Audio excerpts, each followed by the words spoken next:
साथियों, welcome back. आप सभी लोगों का बहुत बहुत स्वागत है मेरे यूट्यूब चैनल पर। चलिए, नवजीवन कैंपस के इस ऑनलाइन क्लास के रात्रि सेशन में आप सभी लोगों का बहुत बहुत स्वागत है। तो सभी को good evening all of you.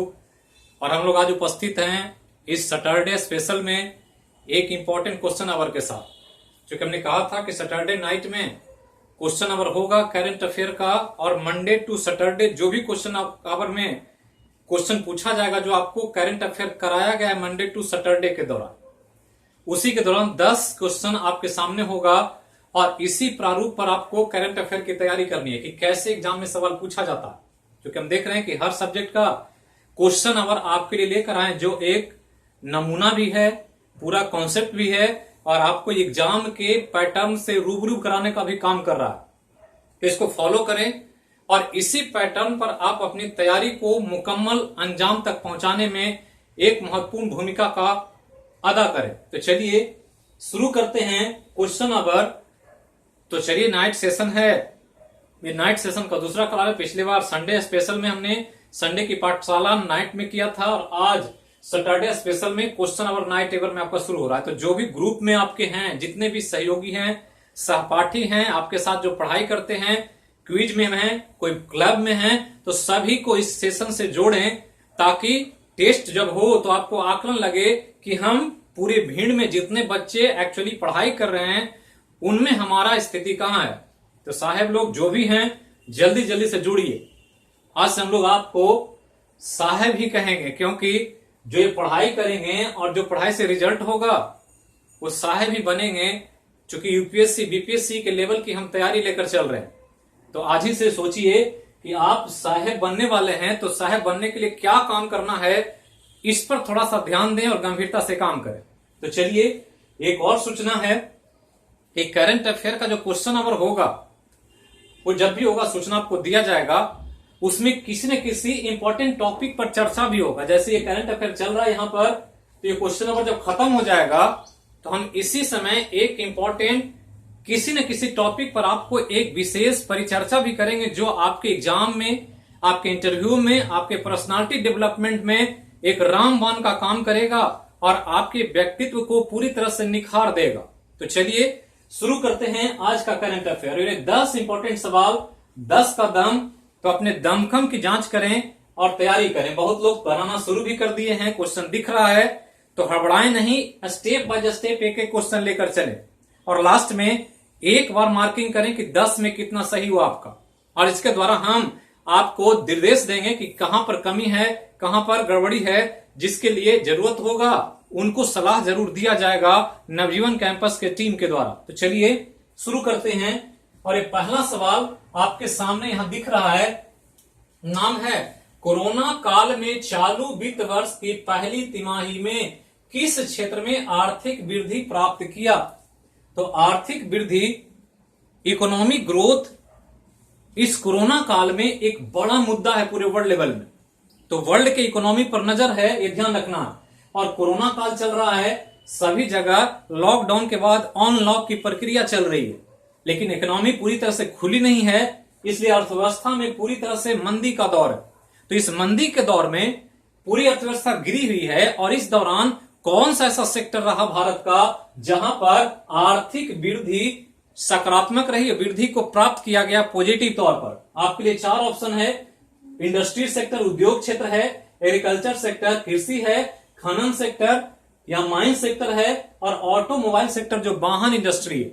ये किन सेक्टर में पॉजिटिव रिस्पॉन्स दिखा, आर्थिक वृद्धि दर्ज की गई। तो ऑप्शन है आपके सामने, आंसर कीजिए। 2 सेकंड से ज्यादा का समय करंट अफेयर जीएस के सवाल में नहीं होता है। पढ़ने के बाद 2 से 4 सेकंड बहुत होता है बनाने के लिए। तो अपना बनाएं और फिर डिस्कशन पर ध्यान दें। तो ध्यान देना है कि इस क्वेश्चन का आंसर कृषि क्षेत्र है, ध्यान रखना। और इसकी चर्चा हमने करंट के क्लास में किया था कि कृषि एकमात्र ऐसा सेक्टर रहा इस चालू वित्तीय वर्ष के पहली तिमाही में, और इस दौरान सभी सेक्टर में डाउनफॉल दिखा, लेकिन कृषि सेक्टर में ग्रोथ हुआ। और हमने कहा था कि पूरी इकोनॉमी में जब अर्थव्यवस्था को देखा गया तो 23.9% की गिरावट दर्ज की गई सभी में, जबकि कृषि एकमात्र सेक्टर रहा जो 3.4% की ग्रोथ के साथ भारत का एकमात्र क्षेत्र है जो इस कोरोना संक्रमण में भी ग्रोथ को दर्ज कर रहा, क्योंकि हमने कहा था कि कृषि के बिना काम चलेगा नहीं, भोजन के बिना किसी का जीवन चल नहीं सकता। और इस रूप में कृषि प्रधान देश होने के साथ साथ ये कृषि में इकोनॉमी की भूमिका को भी दर्शाने का काम कर रहा है। तो आंसर आपके लिए कौन है? तो पहला का बी आंसर है कृषि सेक्टर, जो हमने पढ़ा भी रहा, ज्योग्राफी में कृषि चैप्टर चल भी रहा आपका, जिसका काफी चर्चा हमने किया। आगे क्लास में और भी कृषि पर बात होगी। तो चलिए अब दूसरा क्वेश्चन देखते हैं। करा इनमें से कौन देश HSTDV विकसित नहीं कर पाया? तो HSTDV बहुत इंपॉर्टेंट है, चर्चा का विषय है और इस चर्चा पर आपको नजर रखना। तो HSTDV लिखा हुआ है तो इसका तो नाम पहले जानना है, जो हमने बताया था। अब यहां पर 4 देश का नाम है, कह रहा है कौन ऐसा इन चारों में है जो अभी तक विकसित नहीं कर पाया। पहला नाम है भारत का, दूसरा अमेरिका ऑप्शन में है, तीसरा ब्रिटेन है, चौथा रूस है। तो कौन ऐसा देश है जो नहीं कर पाया, ध्यान रखना। तो ध्यान देना है, दूसरा क्वेश्चन का जो आंसर है ये ध्यान देना है कि HSTDV है क्या। तो HSTDV हमने बताया था, सबको पता होगा। इसको कहते हैं हाइपर, S से सोनिक, T से टेक्नोलॉजी, D से डेमोन्स्ट्रेशन और V से वेहिकल।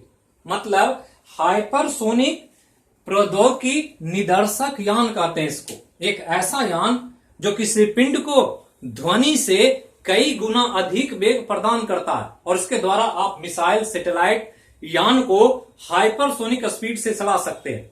तो ये एक इंजन है जो हमने कहा था स्क्रैम जेट इंजन की बात, जो भारत अभी हाल फिलहाल में इसी सप्ताह परीक्षण करके इसको विकसित करने में सफलता प्राप्त कर लिया। तो भारत के लिए एक बड़ी उपलब्धि है।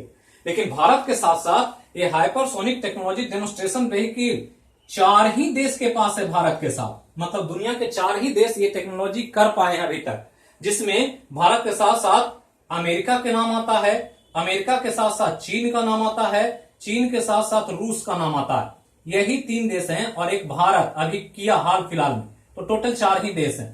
तो 4 में जो 3 हैं वो ऑप्शन में है, रूस कर पाया है, अमेरिका कर पाया है, भारत कर दिखाया। लेकिन ब्रिटेन अभी भी इस तकनीक को विकसित नहीं कर पाया। तो आपके लिए आंसर क्या होगा? ब्रिटेन होगा। ये ध्यान रखना है। दूसरा का आंसर सी। तीसरा बहुत इंपॉर्टेंट क्वेश्चन है और मुझे उम्मीद है कि आगे जो एग्जाम आने वाला है यूपीएससी, बीपीएससी, कोई भी, उसमें तीसरा जो क्वेश्चन हमने दिया है आपके लिए वो जरूर पूछा जाएगा। और ये ध्यान रखना कि हम वही क्वेश्चन आपके सामने रखते हैं जिससे पूछने की संभावना सर्वाधिक होती है। तो इस चीज को ध्यान रखें और इसी प्रारूप पर आप तैयारी करें। पढ़ने के समय अपने दिमाग में एक एनालिटिक थिंकिंग पैदा करें, सोचने की क्षमता, विश्लेषण की क्षमता, थिंक करने की क्षमता। रटे नहीं, रटने से क्वेश्चन नहीं बनेगा या आप साहब नहीं बन पाएंगे, कर्मचारी बन जाएंगे, नौकर बन जाएंगे, नौकरी करेंगे। साहब बनने के लिए पूरा एनालिसिस और दिमाग चाहिए और इस रूप में आप काम करें। तो यहां क्वेश्चन जो तीसरा कह रहा है, GEAC ने हाल में किस फसल के GM प्रजाति के परीक्षण की अनुमति दिया? तो ध्यान रखना है, पहले तो GEAC पर ध्यान रखना और उसके बाद कह रहा है कि किस फसल, मतलब कोई एक कृषि का प्रजाति है फसल और उसका GM प्रजाति के परीक्षण की अनुमति दिया। ऑप्शन में टमाटर, दूसरा है मक्का, तीसरा है सोयाबीन और चौथा है बैंगन। तो हमने बताया था अभी हाल फिलहाल में कि GEAC ने भारत में कुछ फसलों के GM क्रॉप की प्रजाति को अनुमति कर दिया टेस्ट करने के लिए, कि परीक्षण किया जाए कि ये सही है कि नहीं मानव के लिए। और ये हमने कहा था कि इसके लिए जो परीक्षण के लिए अनुमति दी गई बैंगन पर दिया गया, ब्रिंजल पर। और जो ब्रिंजल दिया गया है वो हमने कहा था कि ब्रिंजल का नाम BT बैगन है। तो बैगन में ही BT बैगन, BT को बैसिलस थूरिनजेनेसिस कहते हैं। ये ध्यान रखना है, बैसिलस थूरिनजेनेसिस ये नाम है BT का। कभी कभी BT का नाम ही पूछ देता है। तो एक बैक्टीरिया का नाम है और ये बैंगन है। तो बैक्टीरिया बैगन को मिलाया वैज्ञानिकों ने। ये बैक्टीरिया क्या करता है? तो ये जहर बनाता है और ये जहर जब बैगन में जाता है तो जानते हो कि बैगन में कीड़े रहते हैं, पिल्लू कहते हैं उसको। आप चोखा बनाते हो बैगन का भरता, कितना भी चिकना बाहर से दिखता हो बैगन, अंदर में पिल्लू मिल ही जाता है। उसका भरता बनाएंगे तो अक्सर नजर आता है कि कहीं पिल्लू तो नहीं है इसमें, और होता है। तो पिल्लू को खत्म करने के लिए वैज्ञानिकों ने लाया कि ये डाल देंगे जहर तो कोई पिल्लू उसमें घुसेगा ही नहीं, तो नहीं घुसेगा तो बैगन खाने में मजा आएगा। लेकिन जब जहर है और पिल्लू को मार सकता है तो हो सकता है जहर आदमी को भी मार दे। और इसके चलते बैगन के परीक्षण पर रोक लगा हुआ था कि आदमी को ये खाना नहीं है। लेकिन भारत सरकार ने अभी, भारत सरकार का जो ये कमेटी है GEAC, इसने अनुमति दे दिया कि बैगन को टेस्ट किया जाए कि क्या ये मानव के लिए अच्छा है कि नहीं है। तो ये ध्यान रखना है। और GEAC क्या है, तो इसको कहते हैं जेनेटिक इंजीनियरिंग अप्रेजल कमेटी। एक ऐसी कमेटी है जो ऐसे फसलों को जो वैज्ञानिक तैयार करते हैं उसका टेस्ट करता है, उसका नियंत्रण करता है कि ऐसे फसल डायरेक्ट हम बाजार में ना उतारें। जैसे वैक्सीन को उतारने के पहले ट्रायल चल रहा है कि वैक्सीन सही है कि नहीं मानव के लिए, कहीं वैक्सीन देने से ही बीमार ना पड़ जाए आदमी। तो उसी तरह से ये बैगन खाने योग्य है कि नहीं, इस पर टेस्ट करने का या उसको नियंत्रित करने का काम ये कमेटी करता है, जेनेटिक इंजीनियरिंग अप्रेजल कमेटी।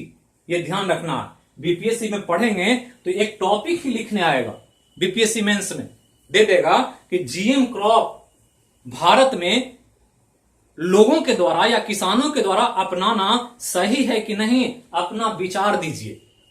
तो जब तक ये दोनों चीज जानेंगे नहीं, सब कुछ लिखना पड़ेगा। और जीएम का मतलब जानना, जेनेटिकली मॉडिफाइड क्रॉप, मतलब जिसका जीन ही चेंज कर दिया। कहते हैं ना भाषा में कि ये दोगला है। तो दोगला कहां से बढ़ आता है, तो दोगला दो जीन को मिलाने की प्रक्रिया है कि दो अलग अलग चीज का मिश्रण कर दें तो जो निकला वो दोगला हो गया, क्रॉस हो गया, हाइब्रिड हो गया। जैसी गाय जो आज भारत में पाई जा रही है सब क्रॉस गाय है। तो क्रॉस गाय क्यों, क्योंकि दो गाय को मिलाया गया उसमें, एक भारत की गाय को और एक विदेश की गाय को। उसी तरह से यहां बैगन को और इस बैक्टीरिया को मिला दिया, तो दो चीज को मिला दिया तो एक नया चीज आ गया। तो डेट इज कॉल्ड क्या, कि ये GM crop, genetically modified crop या GEAC, दोनों का नाम याद रखना। ये सबको नोट करते चलें आप, जब पढ़ें, जब क्वेश्चन अगर चल रहा हो तो जो इंपॉर्टेंट लगे उसको आप नोट्स जरूर करें ताकि आपको भविष्य में वो काम दे। बहुत इंपॉर्टेंट सब टॉपिक है। चलते हैं आगे के क्वेश्चन की तरफ। चौथा क्वेश्चन भी बहुत इंपॉर्टेंट है। सर डेविड एटनबरो, नाम सुने होंगे, बहुत चर्चा में था पिछले सप्ताह और हमने इसके बारे में चर्चा भी किया था जब करंट अफेयर का क्लास चल रहा था सुबह में। तो सर डेविड एटनबरो किस प्रसार माध्यम से जुड़े हुए हैं। प्रसार माध्यम मतलब ब्रॉडकास्टिंग संस्थान जो न्यूज प्रसारण करती है, तो अलग अलग चैनल प्रसारण करती है। तो ये 4 चैनल का नाम लिखा हुआ और किस चैनल से जुड़े हुए हैं, प्रसारण का काम करते हैं, यही पूछ रहा है। क्यों पूछा गया, तो नाम है VOC, AIR, BBC, RFI। 4 देश की 4 प्रसारण संस्थान है और बहुत इंपॉर्टेंट है चारों। तो डेविड एटनबरो का नाम हमने दिया था, ये चौथा क्वेश्चन है। और हमने कहा था कि डेविड एटनबरो को 2019 के इंदिरा गांधी शांति पुरस्कार के लिए चुना गया। ये ध्यान रखना, इंदिरा गांधी शांति पुरस्कार इन्हीं को मिला और इसीलिए इनके बारे में पूछा जाएगा एग्जाम। तो हमने कहा था इंदिरा गांधी शांति पुरस्कार 2019 किनको मिला, तो सर डेविड एटनबरो को मिला। और ये मिला तो इनके बारे में थोड़ा जानना। हमने कहा था कि सर डेविड एटनबरो एक प्रकृति विद्वान है, प्रकृति से जुड़े हुए हैं और साथ ही साथ प्रसार माध्यम से जुड़े हुए। और प्रसार माध्यम में 4 है, VOC, AIR, BBC और RFI। तो याद रखना है कि ये जुड़े हुए हैं BBC से। BBC लंदन जो ब्रिटेन की ब्रॉडकास्टिंग संस्था, VOIC वॉइस ऑफ अमेरिका जो अमेरिका के लिए प्रसारण करती है, ऑल इंडिया रेडियो भारत में है और RFI रेडियो फ्रांस इंटरनेशनल कहा जाता है, मतलब ये फ्रांस की रेडियो प्रसारण सेवा। तो इस रूप में आपको ध्यान रखना है कि BBC से जुड़े हुए। अब चलते हैं 5वें क्वेश्चन की तरफ और 5वां क्वेश्चन कह रहा है नीले आसमान के लिए अंतर्राष्ट्रीय स्वच्छ वायु दिवस का थीम है। थीम हमने कहा था कि बहुत इंपॉर्टेंट है, कोई चीज होता है तो थीम पर जरूर नजर रखना।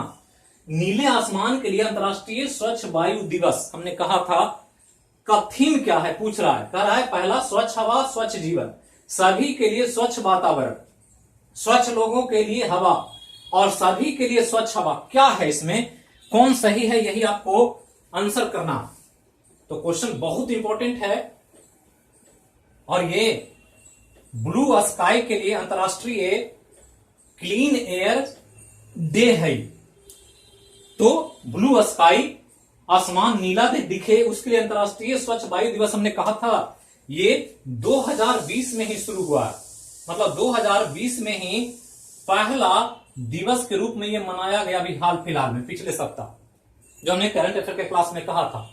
और ये ध्यान रखना कि पहला है 2019 के लिए। 2019 में यूएन के जनरल असेंबली में महासम्मेलन में, महासभा में ये रिकमेंडेशन आया कि अगले बार से हर साल सितंबर के महीने में हम अंतर्राष्ट्रीय स्वच्छ वायु दिवस का आयोजन करें। और इस रूप में 2020 में पहली बार मनाया गया और उसके लिए थीम चुना गया कि क्या थीम होना चाहिए। तो 4 ऑप्शन ने दिया, स्वच्छ हवा स्वच्छ जीवन, सभी के लिए स्वच्छ वातावरण, स्वच्छ लोगों के लिए हवा और सभी के लिए स्वच्छ हवा।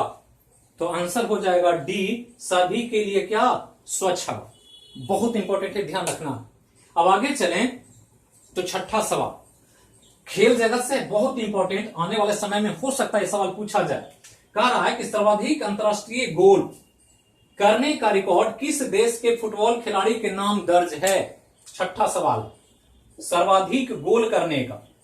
तो सर्वाधिक गोल बहुत इंपॉर्टेंट है, फुटबॉल ऐसे ही बहुत चर्चा में रहता है। फीफा फुटबॉल का देख रेख करता है वर्ल्ड लेवल पर, और अंतर्राष्ट्रीय मैचों में फुटबॉल का एक जुनून है पूरे वर्ल्ड लेवल पर। भारत को छोड़ देते हो, भारत में तो क्रिकेट का जुनून है जो एक्चुअली में खेल भी नहीं है, वो एक्चुअल खेल फुटबॉल जैसे खेल को माना जाता। और इस रूप में फुटबॉल के किस खिलाड़ी ने सबसे ज्यादा अंतर्राष्ट्रीय गोल करने का अपने नाम रिकॉर्ड दर्ज है। तो खिलाड़ी का नाम नहीं पूछ रहा, देश का नाम पूछ रहा है कि किस देश के हैं वो। इसलिए पूछा गया है कि अभी हाल फिलहाल में ये रिकॉर्ड की तरफ एक और खिलाड़ी बढ़ रहे हैं। पहला ऑप्शन है पुर्तगाल के, दूसरा फ्रांस के, तीसरा ब्राजील के, चौथा ईरान के। किनके नाम दर्ज है। तो 2 नाम आपको बताया गया था सर्वाधिक गोल के मामले में। अभी पिछले सप्ताह क्रिस्टियानो रोनाल्डो ने 100 गोल करके एक नया रिकॉर्ड बनाया और ये दूसरे स्थान पर है। ये क्रिस्टियानो पुर्तगाल के हैं, ये ध्यान रखना, ये पुर्तगाल से हैं और पुर्तगाल के लिए खेलते हैं और 100 गोल करके नाम दर्ज किया। और हमने कहा था कि इनसे आगे अब देश एक ही हैं, अली देई, और ये ईरान के फुटबॉल खिलाड़ी हैं जिन्होंने 109 गोल करके अंतरराष्ट्रीय स्तर पर सर्वाधिक गोल करने का रिकॉर्ड बना रखा है। तो अली देई कहां के, ईरान के। तो ध्यान रखना है, ईरान के खिलाड़ी अली देई के नाम सर्वाधिक अंतरराष्ट्रीय गोल करने का रिकॉर्ड दर्ज है। दूसरे स्थान पर पुर्तगाल के क्रिस्टियानो रोनाल्डो जो पिछले सप्ताह में 100 गोल करने का एक नया कीर्तिमान बनाया। अब 7वां क्वेश्चन बहुत इंपॉर्टेंट है एग्जाम के लिए। तो 7वां को ध्यान रखना है, क्या है 7वां। तो 7वां सवाल कह रहा है कि ऑक्सफोर्ड की वैक्सीन की यहां लगेगा कि वैक्सीन कोविशील्ड का परीक्षण किस चरण में रोका गया। तो कोविड-19 के लिए वैक्सीन के ट्रायल चल रहे हैं देश स्तर पर, अंतरराष्ट्रीय स्तर पर, और अलग अलग यूनिवर्सिटी, अलग अलग कंपनियां अपने अपने स्तर से ट्रायल कर रही है कि हम इसका वैक्सीन बना लें ताकि दुनिया को इस संक्रमण से मुक्ति मिल जाए और फिर से हम अपना सुचारू जीवन जी सके। तो यहां कोविशील्ड नाम याद रखना है कि यह वैक्सीन का नाम है जिसका परीक्षण को रोक लगा दिया। और रोक लगाया गया किस चरण में, क्योंकि जब परीक्षण होता है तो 3 चरण में परीक्षण होता है। तो 2 चरण कंप्लीट हो चुका था और तीसरे चरण में बैन लगा दिया गया कि ये सही नहीं है। ऑप्शन है प्रथम, द्वितीय, तृतीय, चतुर्थ। तो 2 चरण पार कर चुका था और तृतीय चरण में जाकर के कुछ साइड इफेक्ट देखने के कारण इसको रोका गया। और तृतीय चरण में एक वॉलंटियर जो जिस पर टेस्ट हो रहा था उनकी तबीयत अचानक से खराब हो गई इस वैक्सीन के कारण, और इसके कारण पूरे विश्व स्तर पर इस कोविशील्ड के तृतीय चरण के परीक्षण पर रोक लगा दिया। और यह ध्यान रखना कि कोविशील्ड कंपनी कौन बना रही है, तो एस्ट्रोजेनेका कंपनी बना रही है। हमने बताया था जब करंट ऑफ क्लास चल रहा था, तो एस्ट्रोजेनेका कंपनी ऑक्सफोर्ड यूनिवर्सिटी के साथ मिल करके बना रही थी। तो ध्यान रखना कि परीक्षण अभी रुक गया है, आगे इसको फिर सुधार किया जाएगा और फिर वैक्सीन पर काम शुरू होगा। तो ध्यान रखना है ये। तो ये हो गया आपका 7 नंबर सवाल। अब चलते हैं 8वां नंबर के सवाल की तरफ। और 8वां नंबर कह रहा है कि कांवर ताल वेटलैंड, ये बीपीएससी, बिहार दरोगा और सचिवालय जैसे एग्जाम के लिए बहुत इंपॉर्टेंट सवाल। तो हम सबको लेकर चल रहे हैं एक साथ। तो कांवरताल वेटलैंड किस जिला में है? तो वेटलैंड मतलब जलाशय होता है, ऐसा जगह जहां पर पानी भरा रहता हो सालों भर, और वहां पर वन्य जीव पक्षी पशु आकर के आश्रय लेते हो, तो ऐसे जगह को वेटलैंड कहा जाता है, भींगा भूमि। तो यहां नाम है कांवरताल वेटलैंड, किस जिला में है? ऑप्शन है पहला पश्चिम चंपारण, नालंदा, वैशाली, बेगूसराय। बिहार के 4 जिले। कौन सा है? कौन सा है? तो आंसर डी है, बेगूसराय। ये क्वेश्चन हमने टेलीग्राम में भी डाला था जब सीरीज चल रहा था टेलीग्राम का, तो उस समय डाला था। और फिर अभी न्यूज आया इस पिछले सप्ताह में। न्यूज क्या था कि बिहार सरकार 25 नए वेटलैंड को संरक्षित करने जा रही है, नए 25 वेटलैंड को। और 3 वेटलैंड पहले से संरक्षित हैं, 3 वेटलैंड पहले से संरक्षित है, मतलब इसको सरकार संरक्षण दे रखी है 2017 के अधिनियम के अंतर्गत। तो 3 पहले से है, 25 है, टोटल 28 हो जाएगा। अब ये नहीं है, ये है। तो ये 3 कौन कौन हमने बताया था? तो एक था पश्चिम चंपारण में, एक था वैशाली में, और एक था बेगूसराय। पश्चिम चंपारण में कौन है? पश्चिम चंपारण में कौन है वेटलैंड जिसको सरकार ने संरक्षण दिया है? तो इसका नाम मैंने बताया था, ताल सरैया। वैशाली में है बरैला ताल या ताल बरैला, और यहां पर बेगूसराय में क्या है? कांवरताल। नालंदा में कोई वेटलैंड नहीं है जिसको संरक्षण मिला। तो ध्यान रखना है आपको, बेगूसराय कांवरताल पूछेगा आपको एग्जाम में, बीपीएससी जैसे में बैठेंगे तब। तो ये हो गया 8वां का आंसर। अब चलिए 9वां का आंसर क्या है, इसको देखें। तो 9 नंबर सवाल कहता है कि हाल में किस राज्य के एक जिला को पूर्णतः डिजिटल अर्थव्यवस्था वाला जिला चुना गया? केंद्र सरकार ने चुना एक राज्य के जिला को पूर्णतः डिजिटली इकोनॉमी वाला डिस्ट्रिक्ट, मतलब वैसा डिस्ट्रिक्ट जहां पर जो भी व्यापार हो रहा है वो डिजिटल हो रहा है, कैश का काम नहीं होता है, सब लेन देन कंप्यूटराइज या प्लास्टिक कार्ड से, डेबिट कार्ड से, एटीएम से, इन सभी चीजों से ये चीजें की जाती है। ये ध्यान रखना है कि ऐसे इकोनॉमी वाला जिले के रूप में किस जिला का चुनाव केंद्र सरकार ने किया और वो किस राज्य में है? पहला ऑप्शन है महाराष्ट्र, दूसरा तमिलनाडु, तीसरा केरल और चौथा बिहार। तो हमने बताया था एक जिला का नाम था विरुधनगर, और विरुधनगर जिला जो है ये तमिलनाडु में है। कहां है? तमिलनाडु में। और विरुधनगर के बारे में बताया गया था कि यह पटाखों की फैक्ट्री के लिए प्रसिद्ध है। मध्यम दर्जे के स्मॉल स्केल इंडस्ट्री यहां लगे हुए हैं, या मीडियम स्केल इंडस्ट्री, एमएसएमई जो कहते हैं। तो ये ध्यान रखना है कि पटाखों के लिए जो ये नगर है विरुधनगर जिला तमिलनाडु में, इसी को केंद्र सरकार ने पूर्णतः डिजिटल अर्थव्यवस्था वाला जिला के रूप में सिलेक्ट किया। तो यहां पर आंसर महाराष्ट्र, तमिलनाडु, केरल, बिहार कौन? तो तमिलनाडु। ये नगर जिला को याद रखना। लास्ट सवाल आज के 10 के दम का। 11 नवंबर में एससीओ के राष्ट्राध्यक्ष परिषद के सम्मेलन की मेजबानी कौन करेगा? यही एक इंपॉर्टेंट सवाल आपको यहां पर ध्यान देना।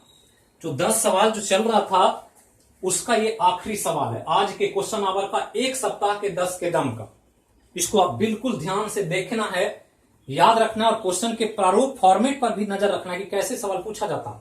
तो यहां नाम है एससीओ और उसके राष्ट्राध्यक्ष, मतलब एससीओ के जितने भी मेंबर हैं उसके जो प्रधान हैं, जैसे भारत के राष्ट्राध्यक्ष प्रधानमंत्री नरेंद्र मोदी, तो वैसे ही जितने भी एससीओ के चीफ हैं, जो सबसे राष्ट्र के मुखिया हैं, उनके परिषद की सम्मेलन होने वाली है 2020 में। और वो सम्मेलन की मेजबानी कौन करेगा? ऑप्शन है चीन, तजाकिस्तान, रूस, भारत।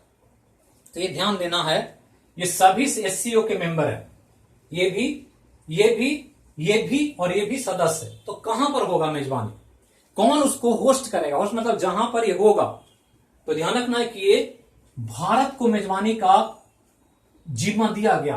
मतलब 2020 में एससीओ का जो राष्ट्राध्यक्ष का परिषद का सम्मेलन होगा, शिखर सम्मेलन, जो वर्चुअल होगा, वीडियो कॉन्फ्रेंसिंग के जरिए होगा। चूंकि कोरोना काल में जो भी मीटिंग्स हो रहे हैं वो वर्चुअल ही हो रहे हैं, और इस रूप में ये ध्यान रखना है कि भारत का ही मेजबानी के तौर पर यह सम्मेलन होगा।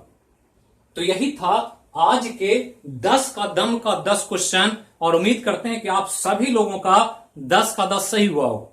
अगर नहीं सही हुआ है तो आप विचार करें कि क्यों नहीं हुआ, कहां गलती रह गई, कहां पर हमसे कमियां रह गई। अब यहां के बाद अब ये सैटरडे स्पेशल है, तो सैटरडे स्पेशल हमने कहा है कि क्वेश्चन नंबर के बाद कुछ ऐसी चीजें आपको मिलेगी जो बहुत ही उपयोगी होगी आपके बीपीएससी यूपीएससी एग्जाम के लिए, इंटरव्यू की तैयारी के लिए, आपके व्यक्तित्व को डेवलप करने के लिए। और इस रूप में आज के सैटरडे स्पेशल में आपके लिए एक इंपॉर्टेंट हम टॉपिक लेकर आए हैं, यही 10वां क्वेश्चन से रिलेटेड एससीओ। क्या है एससीओ, क्या है इसका नाम और क्या संगठन का स्वरूप है, इसी पर हम लोग बात करें। तो ध्यान रखना है, एससीओ जो एक इंपॉर्टेंट ऑर्गेनाइजेशन है वर्ल्ड लेवल का। अब ये एससीओ का पूरा नाम पहले जानना है। तो एससीओ को संघाई कोऑपरेशन ऑर्गेनाइजेशन कहा जाता है। तो नाम याद रखना है कि एससीओ का पूरा नाम संघाई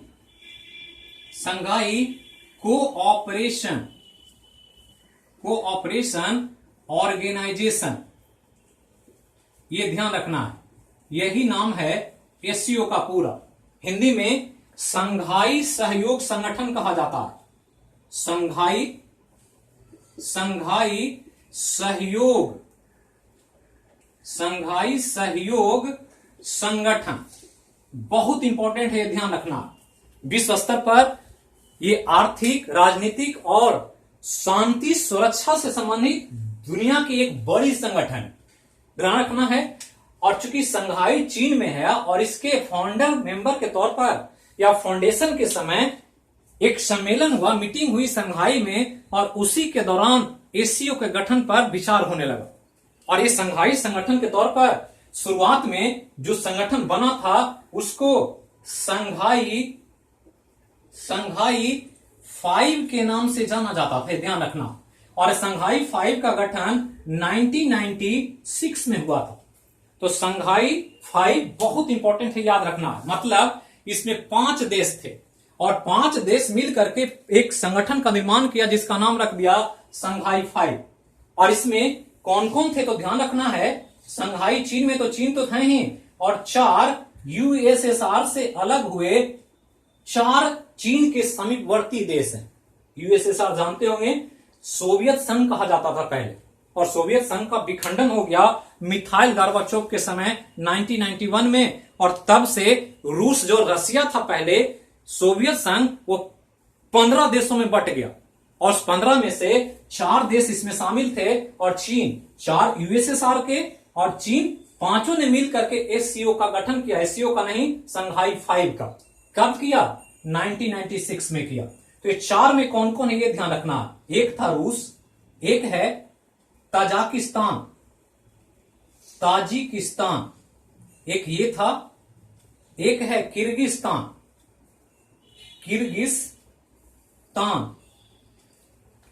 रूस, ताजिकिस्तान, किर्गिस्तान, चीन, और एक है कौन, तो एक नाम था ताजिकिस्तान, किर्गिस्तान, और इसके अलावा ध्यान रखना है ताजिकिस्तान, किर्गिस्तान, रूस, और एक कजाकिस्तान, चौथा देश यूएसएसआर का कजाकिस्तान, यही 4 देश तथा चीन, रूस, ताजिकिस्तान, किर्गिस्तान, कजाकिस्तान तथा चीन ने मिलकर के संघाई 5 का निर्माण कर लिया। कब? 1996 में, 1996 की ही बात है। और तब से ये संगठन काम करने लगा, और ये संगठन का जो निर्माण किया गया था मुख्य रूप से चीन के साथ उसके समीपवर्ती जो देश हैं उनमें कट्टरता और शांति स्थिरता को बनाने के लिए, कट्टरता को कम करने के लिए, ताकि सीमा पर शांति बना रहे और सहयोग के साथ ये क्षेत्र बड़ा हो सके। लेकिन बाद में एक देश और इसके साथ मिल गया, और मिला कब? तो 2001 में। और 2001 में आकर मिलता है एक देश, नाम है उज्बेकिस्तान। ये भी रसिया का ही पार्ट है। तो उज्बेकिस्तान आकर के 2001 में इसमें शामिल हो गया। और तब जब उज्बेकिस्तान शामिल हुआ तो इसका नाम अब हो गया एससीओ। मतलब 5 सदस्य पहले था, और उज्बेकिस्तान के शामिल होने से अब इस संघाई 5 का नाम बदल करके क्या हो गया, SCO हो गया, जिसका हमने कहा संघाई कोऑपरेशन ऑर्गेनाइजेशन, बहुत इंपॉर्टेंट है। और इसका गठन जो हुआ वो ध्यान रखना है, 2-3 इंपॉर्टेंट पॉइंट है जो आपसे सवाल एग्जाम में पूछा जाएगा। चूंकि SCO में अभी बहुत चर्चा हो रही है, और चर्चा इसलिए हो रही है कि चीन और भारत के बीच बहुत तनाव है। कल भी एक न्यूज आया था कि भारत के विदेश मंत्री और चीन के विदेश मंत्री SCO की बैठक में दोनों के बीच तनाव कम करने के लिए SCO के मीटिंग में 5 सूत्री फॉर्मूले पर काम कर रहे हैं। तो SCO चर्चा में, इसलिए SCO को जानना आपको कि SCO है क्या। तो हमने कहा कि SCO पहले क्या था, तो संघाई 5 था। संघाई 5 कब बना, तो 1996 में बना। इसमें 5 देश के अलावा जब उज्बेकिस्तान मिल गया इसमें, तो उज्बेकिस्तान मिला कब, तो 2001 में आकर मिला। और 2001 में मिला तो ये संघाई 5 का नाम बदल गया और ये नाम हो गया क्या, SCO, संघाई कोऑपरेशन ऑर्गेनाइजेशन। और ये बना 15 जून 2001 को। मतलब इसका गठन पूछ जाएगा कि SCO का गठन कब हुआ था, तो 15 जून 2001 को हुआ था। जिसका मुख्यालय याद रखना है कि SCO का मुख्यालय कहां है, तो SCO का मुख्यालय बीजिंग में है। बीजिंग कहां है, चीन में है, मानते ही होंगे। जबकि नाम है संघाई, संघाई भी चीन में है। और चूंकि संघाई में मीटिंग हुआ था इसलिए इसका नाम संघाई 5 पड़ा और उसी से SCO नाम आ गया। लेकिन एक्चुअली में इसका मुख्यालय बीजिंग है। पूछेगा कि SCO का मुख्यालय का हेडक्वार्टर कहां है, तो बीजिंग है। अब इस SCO का भाषा पर ध्यान रखना है कि आधिकारिक भाषा SCO की क्या है। अब ध्यान रखना कि भाषा जो है, 2 भाषा यहां आधिकारिक है, एक रूसी और एक चीनी भाषा। यही 2 भाषा को यहां पर मान्यता दिया गया, क्योंकि रूस और चीन ही सबसे इंपॉर्टेंट मेंबर के तौर पर संघाई 5 में थे। और दोनों के प्रभाव की वजह से आधिकारिक भाषा इस SCO का रूसी और चीनी को मिला। अब यहां ध्यान रखना है कि पहले 5 थे, उज्बेकिस्तान के आने से सदस्य 6 हो गए, लेकिन वर्तमान में इसके सदस्यों की संख्या 8 है। मतलब इसमें कितने देश हैं, तो वर्तमान सदस्य कितने हैं, तो 8 देश हैं। तो 6 तो था, 5 पहले हुआ 1996 में, 2001 में उज्बेकिस्तान के मिलने से 6 हो गया और फिर 2 और आ गया। तो 2 कौन कौन शामिल हुआ, एक भारत शामिल हो गया इसमें, और भारत के साथ साथ पाकिस्तान शामिल हो गया। तो ये दोनों को ध्यान रखना है। और भारत और पाकिस्तान शामिल हुआ 2017 में आकर, ये ध्यान रखना। अब तब यहां से आकर के अब SCO के कुल 8 मेंबर हो गए। 5 से चला था और 8 देश, बड़े बड़े देश। और एक ऐसा संस्था है जो विश्व स्तर पर एक बड़े ऑर्गेनाइजेशन के रूप में देखा। दुनिया के 3 बड़े देश इसमें शामिल है। सबसे बड़ा दुनिया का देश कौन है, सबसे बड़ा देश रूस है, रूस भी इसका मेंबर है। दूसरा बड़ा देश चीन है, वो भी इसमें शामिल है। भारत भी एक बड़ा है, दुनिया का 7वां सबसे बड़ा देश है। लेकिन इस संगठन में भारत तीसरा सबसे बड़ा देश है। मतलब तीनों का क्षेत्रफल मिला दें तो पूरे वर्ल्ड के क्षेत्रफल का लगभग 22% हो जाता है। दूसरा कि लगभग 40% आबादी SCO में रहती है और GDP में भी लगभग 30% की भागीदारी है। और इसलिए SCO को एक बड़े ऑर्गेनाइजेशन के रूप में पूरे वर्ल्ड लेवल पर देखा जाता है। और SCO का निर्माण चीन और रूस ने मिलकर के अमेरिका के एक बड़े संगठन के नाटो के विरोध में तैयार किया था। मतलब इसको नाटो के इक्विवेलेंट माना जा रहा है। नाटो अपने आप में एक बहुत बड़ा संगठन है जिसमें अमेरिका और यूरोपीय देश शामिल है। तो नाटो का full form North Atlantic Treaty Organization. तो ये ध्यान रखना, बहुत इंपॉर्टेंट संगठन है नाटो।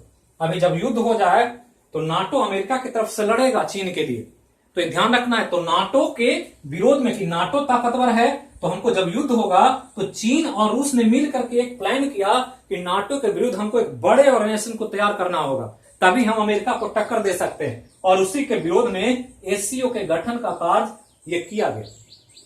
तो सभी पॉइंट बहुत इंपॉर्टेंट है और इसी का शिखर सम्मेलन होने वाला है। और ये ध्यान रखना है कि भारत में शिखर सम्मेलन पहला बार होगा, पहला बार भारत इसकी मेजबानी करेगा, जिसकी प्रधानमंत्री नरेंद्र मोदी ने स्वीकृति दी है। और इसका सम्मेलन 30 नवंबर को होने वाला है, शिखर सम्मेलन इस साल 30 नवंबर को, जिसमें इस 8 देश के राष्ट्राध्यक्ष वर्चुअल मीटिंग करेंगे। और इस देश में जो यूरेशियन देश है, एशिया यूरोप का जो क्षेत्र है, चीन, रूस या रूस के साथ साथ भारत, या उसके साथ पड़ोसी देश, इन सब जगहों पर शांति, स्थिरता, राजनीतिक और आर्थिक विकास के लिए जो भी बातें होंगी उस पर जोर दिया जाएगा इस सम्मेलन में। तो एससीओ के बारे में जो चीज बताया गया है, इतना चीज आप जरूर ध्यान रखें। आने वाले एग्जाम में इसमें से कुछ ना कुछ आपसे पूछा जा सकता। तो यही था आज का सैटरडे स्पेशल। कोस्ट क्लास कैसा लगा? कुछ गड़बड़ी हो तो आप कमेंट करें और इसके इंप्रूवमेंट पर ध्यान दें, हम भी और आप भी, ताकि इस चैनल को ज्यादा से ज्यादा लोगों तक पहुंचाया जा सके। और इसी तौर पर हम लोग आगे नए नए रूप में इस क्लास को लेकर आएंगे जो आपके सभी चीजों के चौमुखी विकास पर काम करेगा। तो जहां रहें स्वस्थ रहें, सुरक्षित रहें, देश की एकता अखंडता के लिए हमेशा तत्पर रहें, राष्ट्र भावना से ओतप्रोत रहें। तो सभी को शुभ रात्रि, प्यार भरा नमस्कार मेरी तरफ से। फिर मिलते हैं अगले क्लास में अगले विषय के साथ। तो बोलिए एक बार देश की एकता अखंडता के लिए जय हो मैया की। Thank you.